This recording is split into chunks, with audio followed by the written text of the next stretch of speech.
qui est prêt à dépenser 4,5 milliards de fonds publics pour acheter cet oléoduc Trans Mountain. À Midi Info, ce midi, le secrétaire parlementaire du ministre des Finances, Joël Lightbound, a justifié la décision de son gouvernement. On va entendre un extrait de l'entrevue qu'il accordait à mon collègue Michel Séauger. Parmi les projets d'oléoduc qui étaient sur la table, c'était celui qui, à notre avis, présente le plus d'intérêt tant d'un point de vue environnemental que d'un point de vue économique. On parle de 15 000 emplois durant sa construction, 37 000 emplois sur 20 ans, des retombées non seulement au niveau de l'impôt sur le revenu des travailleurs, mais aussi sur l'impôt des corporations et pour l'Alberta des redevances qu'elles vont obtenir.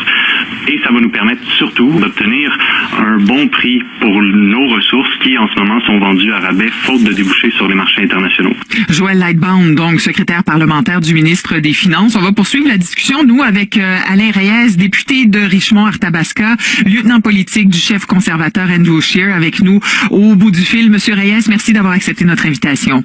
Ça fait plaisir. D'abord, l'oléoduc Trans Mountain, vous êtes pour les conservateurs que ça se fasse? Tout à fait, mais surtout pas de la façon que les libéraux et Justin Trudeau l'ont emmené aujourd'hui. Puis je vous dirais, je pourrais presque faire un copier-coller de ce que dit M. Fillon juste un petit peu avant. Pour toutes ces raisons, pour l'incertitude, je pense qu'il n'y a personne en ce moment au Canada qui est fier de savoir que le gouvernement essaye de prendre la place du privé, surtout quand on regarde la façon que le gouvernement libéral gère les finances publiques présentement. Pourquoi vous êtes pour? Pourquoi on a absolument besoin de cet oléoduc? Ben, pour les simple et unique raison que les ressources naturelles sont un secteur névralgique de notre économie au Canada, et je pense qu'il faut soutenir nos entreprises qui le développent, et pour la simple et unique raison que quand on regarde par la fenêtre, là, je suis dans mon bureau en même temps que je vous parle, et je regarde le nombre de véhicules encore qu'il y a sur la route, je regarde le nombre de produits qui consomment encore du pétrole, c'est, je dirais malheureusement encore un besoin, et le temps que cette transformation se passe dans la société, ce changement d'habitude, de culture, de consommation, le temps qu'on utilise les nouvelles énergies, qu'on trouve les nouveaux procédés, ben on a encore besoin de pétrole. Alors, est-ce qu'on veut l'acheter d'Arabie Saoudite? Ou est-ce oui, mais M. Reyes, je vous arrête ici. On s'entend bien que Trans Mountain, c'est on exportait, c'était pas pour consommation domestique. Oui, tout à fait. Puis c'est la consommation, quand vous dites de consommation, pas nécessairement ce pétrole-là qui est envoyé, mais c'est pour faire tourner notre économie. Donc nous, ce qu'on dit, c'est tant aussi longtemps qu'on a encore besoin de ça, ben travaillons à soutenir notre secteur énergétique, nos emplois un peu partout au Canada, puis particulièrement dans l'Ouest canadien, qui profitent à l'ensemble des Canadiens par la suite. Les chiffres que dit M. Lightbound, on ne les conteste pas aucunement. Ils sont tout à fait véridiques. Les milliards qui vont être générés par le travail de cet oléoduc-là, qui est encore, jusqu'à preuve du contraire, le moyen de transport le plus sécuritaire. Si c'est pas fait avec l'oléoduc, ce pétrole-là va devoir sortir de l'Alberta et va le faire par train, va le faire, bon, pas par bateau dans ce cas-ci, mais après, une fois qu'il va être rendu sur les rives. Et on reste encore, je sais pas donner un chiffre, là, il y a présentement au Canada 840 000 kilomètres de pipeline pour transporter les différentes ressources naturelles qu'on utilise. Dans 99,999% des cas, ça se fait sans aucun dégât environnemental, et c'est des données qui proviennent de Ressources naturelles Canada. Donc, on a vu ce qui s'est passé avec Mégantic dans le transport ferroviaire. Je pense que c'est pas ça qu'on veut vivre. Et nous, tout ce qu'on dit, c'est on se met pas la tête dans le sable, on ne fait pas l'autruche, puis on dit, on est encore là, mais ce qu'on veut pas, c'est que le gouvernement joue à l'entreprise privée, prendre l'argent des contribuables. 4,5 milliards en passant, là, c'est juste pour acheter le projet. Ça ne tient pas compte de toute la construction, de toute l'expansion du projet. Quand ça va être fini, là, je peux vous assurer que ça va être minimalement le double de ce montant-là. D'accord, M. Reyes, vous me parlez de l'entreprise privée, mais cette même entreprise privée, elle nous dit on pense l'abandonner, ce projet-là, parce qu'il y a trop d'incertitudes qui l'entourent. Donc, c'est l'un ou l'autre. Qu'est-ce que vous feriez? Ben, premièrement, comme gouvernement, on ne mettrait pas des embûches dans un tel projet. Au Canada, on utilise les normes les plus sévères en termes environnementaux pour l'exploitation de nos ressources naturelles. Les plus sévères.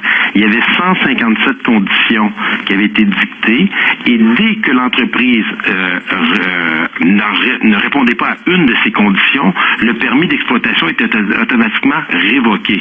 Il y avait déjà des ententes avec 30 Premières Nations qui avaient été conclues dans le passage qui était prévu pour emmener ce pipeline jusqu'à l'extérieur, jusqu'à la frontière canadienne. Donc, il y a beaucoup de travail qui avait été fait et je pense que ça fait longtemps que ce projet-là aurait dû être autorisé, qu'on aurait dû enlever ces barrières-là où on a laissé croire à tout le monde que d'un côté ça allait marcher, d'autre côté ça allait pas marcher. Je pense que Justin Trudeau, le problème en ce moment, c'est qu'il essaye de faire croire à tous les environnementalistes qui aimeraient qu'on leur mette fin à l'utilisation du pétrole du jour au lendemain, qu'il est le premier ministre des Verts. Et de l'autre côté, il se rend compte que de l'autre côté, il y a des centaines de milliers d'emplois qui sont reliés au secteur des ressources naturelles. Alors moi, je veux bien qu'on arrête la fabrication, l'exploitation du pétrole là, au Canada. Mais moi, demain matin, là, je peux vous dire que même si on bloque les 840 000 kilomètres de pipeline au Canada, on va avoir un méchant problème demain matin. Donc, un gouvernement conservateur agirait contre le gouvernement de la Colombie-Britannique dans ce dossier-là? Bien, clairement, je pense, moi, je fais partie de ceux qui croient qu'on doit respecter les compétences des provinces. Et dans ce cas-ci, on parle de juridiction fédérale. Et je crois que ça devrait se faire des deux côtés. On a tout un problème, là, présentement. Imaginez, là, on a deux gouvernements du NPD, en Colombie-Britannique et en Alberta, qui sont totalement en contradiction. Puis on a leur grand frère au fédéral qui parle des deux côtés de la bouche. Donc, imaginez, là, ça démontre comment, quand on veut être vertueux, là, à un moment donné, il arrive la réalité dans les choses. Puis présentement, on parle du secteur énergétique, d'un secteur de notre économie qui est extrêmement important au Canada, qui fait vivre des milliers de familles, qui a des répercussions sur la péréquation.